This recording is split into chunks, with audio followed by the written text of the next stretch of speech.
Hey, what's up, everybody? Welcome to episode number 4 of the Synergos XP podcast. I am your host and the executive director of SXP, Drew Richey. Our mission at Synergos XP is to empower pastors and churches toward health by easing their burden of church administration. We do that by connecting our generous ministry partners with overwhelmed pastors and struggling congregations. In this way, we actually have the ability to partner with under-resourced pastors that wouldn't normally have access to this kind of support. In episode 3, we were introduced to this idea of an executive ecosystem, or an interconnected network of systems and processes that are like the trellis that the vine of your church grows on. This executive ecosystem is made up of things like your church's budget and finances, human resources, whether they're paid or volunteer, internal communication systems, guest connection and assimilation, and strategic planning. And over the next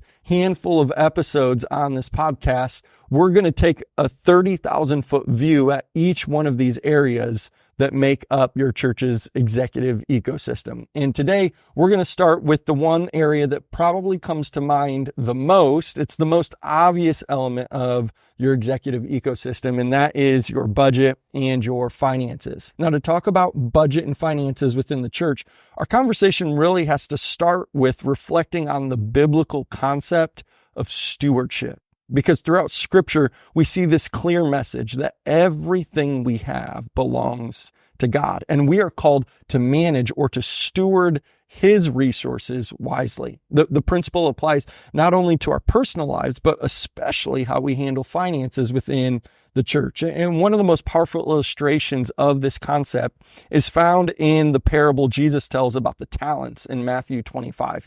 In this story, a master entrusts his servants with different amounts of money before going on a journey. And upon his return, he assesses how each servant has managed what was entrusted to him. Now, the parable, it teaches us several different lessons about stewardship. Things like everything is entrusted to us by God. Just as the master gave talents to the servants, God has entrusted each of us, each of our churches, with resources. These aren't just financial resources, but they include our talent, our time, our opportunities that He gives us. We're expected to be productive. The master expected his servants to put the talents that he had given them to work, not just to preserve them, not to bury them in a hole. Similarly, God expects us to use our church's resources productively to advance His kingdom. Different churches have different resources. The servants all received different amounts based on what God wanted to give them. Churches vary in size and resources. And so the key is not how much God gives you. The key is faithfulness with what God has given us, and to not fall into the comparison trap. The parable also teaches that we will be held accountable for how we steward the resources God gives us. The master returns and he reviews each servant's work, and as church leaders, we too are going to have to give an account for how we've managed God's resources.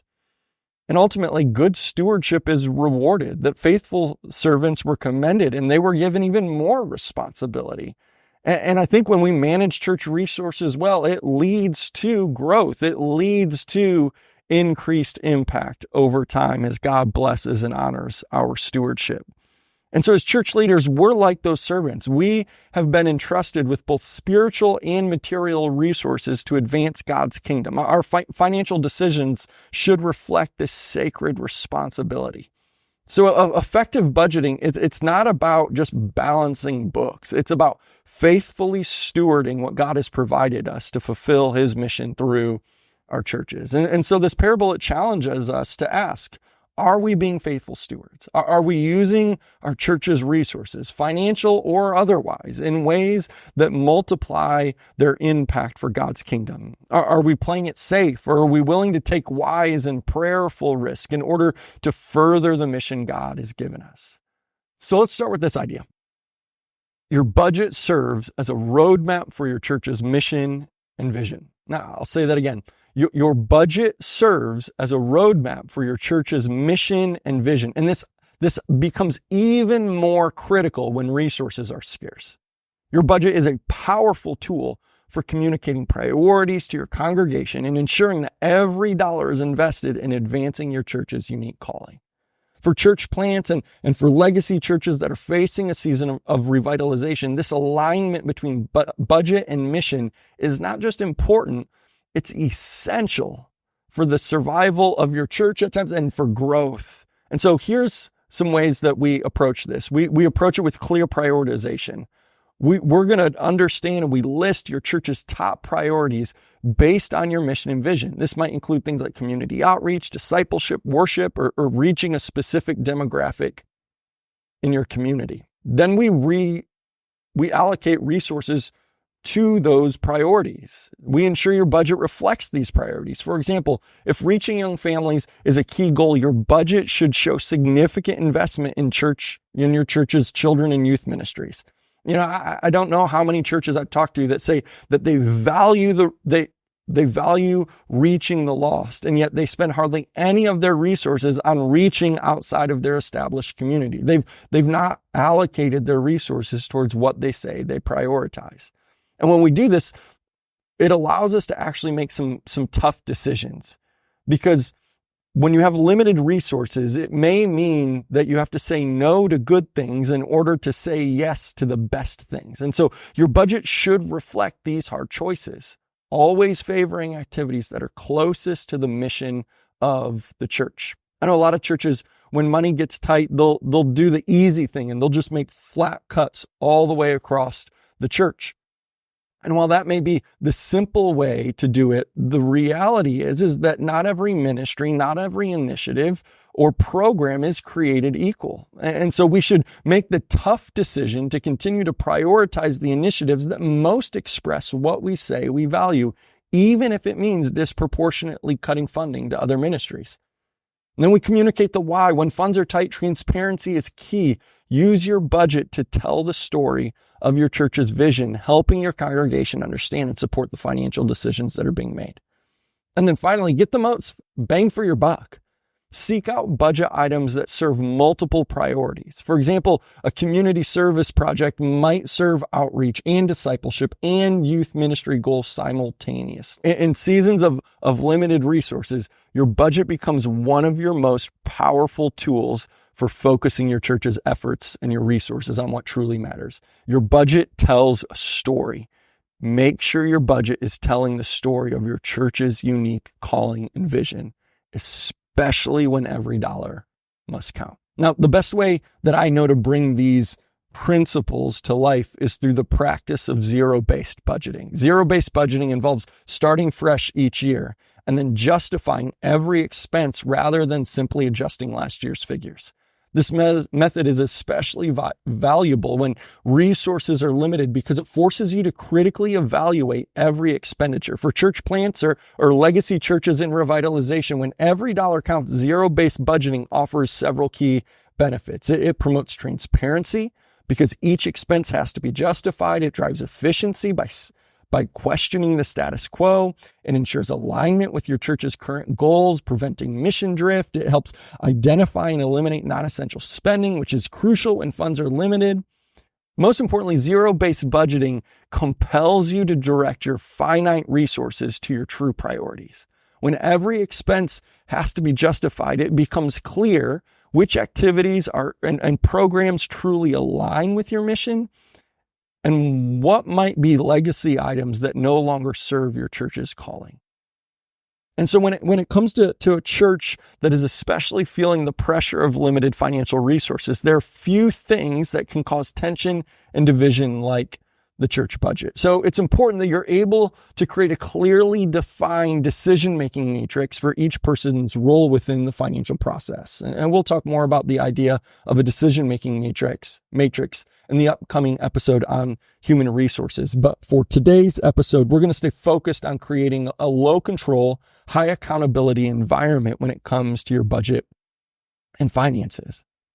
It's possible for those who are sitting higher up within your church leadership structure to ensure stewardship of the mission and vision without micromanaging the details of ministry. And this is often achieved by setting financial goals or for key areas or buckets of church operations. These typically include buckets like ministries, like physical facilities, personnel, and then compassion, outreach, missions, things like that. By establishing these buckets and setting broad financial goals for each, leadership can provide direction and accountability without getting bogged down in day-to-day decisions. For example, I typically coach churches to spend about 55% of their budget on personnel, 10% on missions or evangelism, outreach, those kinds of things, and then 17% each on ministries in physical facilities. And these are simple guidelines that could vary based on your church's mission and context, that could become even more granular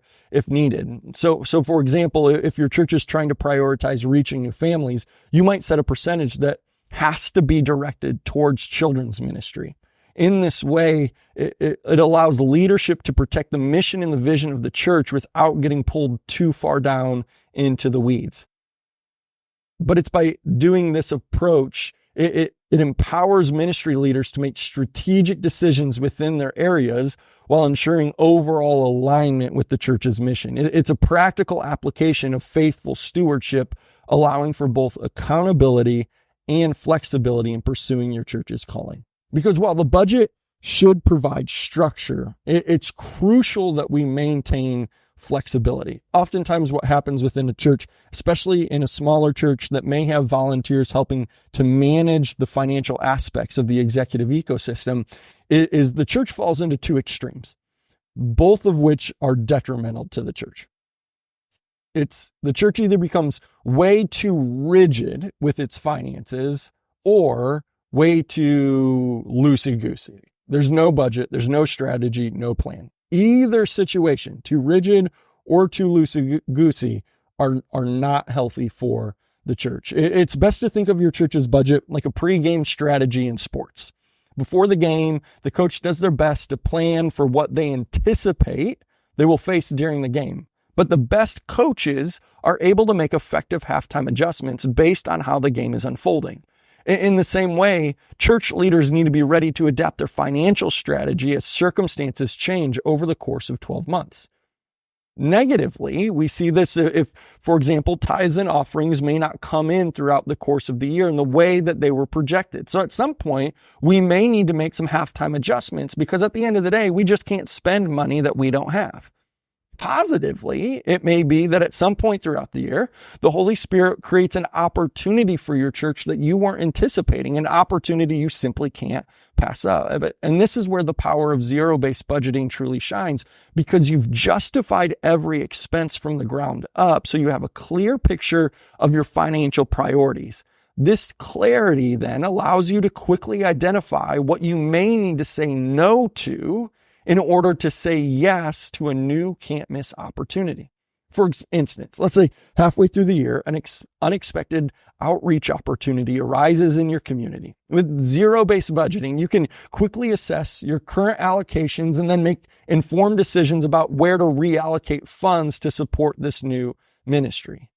Strategies for these mid-year adjustments may look like regular budget reviews, looking at your budget quarterly, even monthly, especially when cash flow is super tight, budgeting in contingency funds for unexpected opportunities, having a clear process for approving off-budget expenses, and then empowering your ministry leaders to reallocate funds within their areas of responsibility. The key is to balance adherence with the plan with responsiveness to God's leading and changing circumstances. Your budget should be a tool that enables ministry. It's not a rigid constraint that hinders it. Remember, good stewardship isn't just about carefully managing what you have. It's about being ready to seize the opportunities God provides even if they weren't a part of the original plan. And so by combining zero-based budgeting with a flexible mindset, you'll be well positioned to make those crucial halftime adjustments that can lead to significant kingdom impact. And so this is actually where having clearly defined financial policies and procedures serves your church well. Clear, well-documented, well-communicated financial procedures ensures transparency and accountability, which are crucial aspects of good stewardship. Now, key components of a robust financial policy might include things like clear approval processes for expenses, regular financial reporting to leadership and to the congregation, regularly scheduled audits or financial reviews, policies like double control for handling cash and donations, conflict of interest policies. Church leadership plays a crucial role in maintaining financial integrity, maintaining your fiduciary responsibility. By setting the tone from the top and ensuring adherence to financial policies, leaders build trust with the congregation and honor their responsibility as stewards. A really pragmatic step that you can take to create this is to create a single document that clearly communicates your church's financial policies and procedures, and then have each person on your church leadership team, whether they're on payroll or not, who is in any way associated with your church's finances, to sign the document each year, confirming that they have received, understand, and agree to abide by the policies and procedures that have been created. So as we wrap up, let me just offer a few other practical tips for implementing effective church budgeting. It's to start your zero-based budgeting process early. Don't try and throw this together in a week or two. Instead, allow time for thoughtful consideration. Involve key ministry leaders in the budgeting process to ensure buy-in and diverse perspective. I'm a big believer in allowing whoever is responsible for spending the budget to at least have a voice in creating the budget. Personally, I find it really difficult to spend or manage a budget that I didn't help create. Use financial management software and or financial partners that can help you with your accounting. Organizations and people that are equipped and designed specifically with churches like yours in mind. Regularly communicate financial information to your congregation, fostering a culture of transparency and trust. Because when you do that, recognize that most people in your church, they won't know how to read a profit and loss statement. And so I always think it's really good practice to be able to visually communicate high-level financial information while having copies of your P&L available for those who want it. And then continuously educate yourself and your team on best practices in church financial management. And of course, remember here at Synergos XP, we're here to partner with you in this journey. I fully recognize that your church's budget and finances can be a huge source of stress and anxiety for a pastor. As a part of partnership with SXP, we partner with you to design and implement everything we've talked about and more in this episode today in order to serve the unique context and challenges your ministry is facing. We believe a partnership with SXP will empower you as a pastor to experience greater joy, fulfillment, and longevity in your ministry calling and purpose. So as we conclude, I want to return to the fundamental principle that we started with, is biblical stewardship. Effective financial management in churches is not just about numbers on a spreadsheet. It's about faithfully stewarding the resources God has entrusted to us to fulfill his mission. Every financial decision we make as church leaders should be viewed through this lens of stewardship. When we budget wisely, we're not just being financially prudent. We're honoring God with the resources he's provided. We're ensuring that every dollar is aligned with the mission he's given us. We're demonstrating to our congregation and community that we take seriously the responsibility of managing God's resources, just as we call them to do as well. So I encourage you this week, take some time to review your church's budget and financial systems. Ask yourself, are we truly stewarding our resources in a way that honors God and advances his kingdom? Are there areas that we could better align our financial practices with our calling as stewards of God's resources?